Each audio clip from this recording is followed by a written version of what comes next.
Okay, so today we're going to jump right into Papua New Guinea and their attempts to regulate Facebook. Right. You sent in some really interesting advices on this, and I think this is going to be a fascinating deep dive. Yeah, definitely. We really want to just understand, like, what is going on over there? What's motivating the government there, and what this could mean, looking forward, Absolutely. without getting too bogged down in all the little details. Yeah, for sure. So, from the looks of it, Papua New Guinea isn't just talking about regulating Facebook anymore. Right. That's what really stands out to me, too. Going through these sources, it seems like they've actually gone and tested a system to regulate Facebook and other online platforms, Ah, which is interesting because that suggests they're actually taking steps towards oversight, oh wow. ongoing oversight. And the timing is really key here.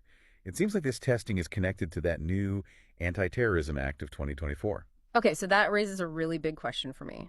How does regulating Facebook connect with anti-terrorism efforts? Like, that seems like a big leap. Yeah, it definitely suggests a shift in thinking. Yeah. From the government's perspective, at least, the police minister has made statements that kind of equate online content like hate speech and misinformation as potential threats to national security. Oh, wow. And, under this act, it gives them a much broader scope to act. I see. So their whole aim with this is to protect the public from harmful content. So when we say harmful content, what exactly are we talking about here? Well, they seem to be concerned about a few key things. Mhm. Hate speech, of course, misinformation is a big one. And, pornography. Right. These are all things that they believe are bad for public well-being. Understandably, though, I imagine this is creating some concern among the public. Absolutely. There's a lot of apprehension about this whole thing. Yeah. The biggest worry is the impact on freedom of speech Mm, and the potential for censorship. makes sense. This isn't the first time the government has tried to control Facebook in Papua New Guinea. Right.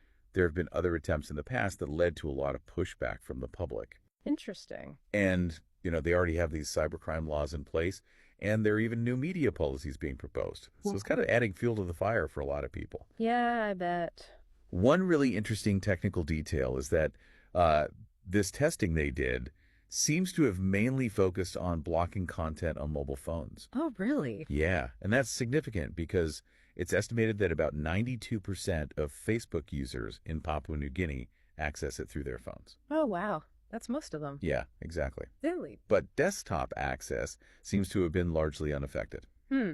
I wonder why they targeted mobile specifically. Is there like a technical reason behind that? Well, I think it's probably a few things combined. Okay.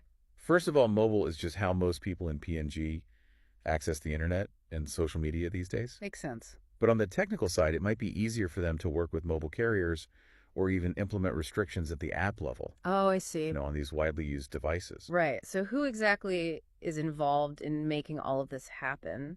Well, it seems to be a team effort. Yeah. The government is obviously leading the charge, but they're working closely with the police and also NICTA, which is their ICT authority. Got it.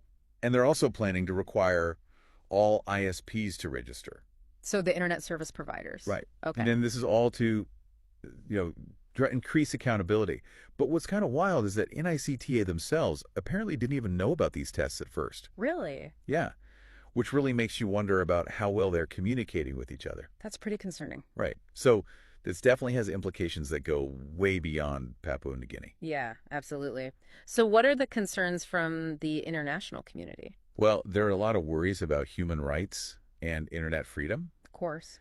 Papua New Guinea already has these cybercrime laws, Yeah. and there are concerns about press freedom there. Right. So this whole move towards regulating online content just adds another layer of concern. Yeah. People are worried about the suppression of legitimate speech and also the potential for self-censorship, which goes against international human rights standards that protect freedom of expression. Exactly. So it's really interesting to see how different countries are handling this whole issue of online content regulation. Absolutely. So where does Papua New Guinea's approach fit in with what we're seeing globally? Well, it's a real spectrum out there. Yeah.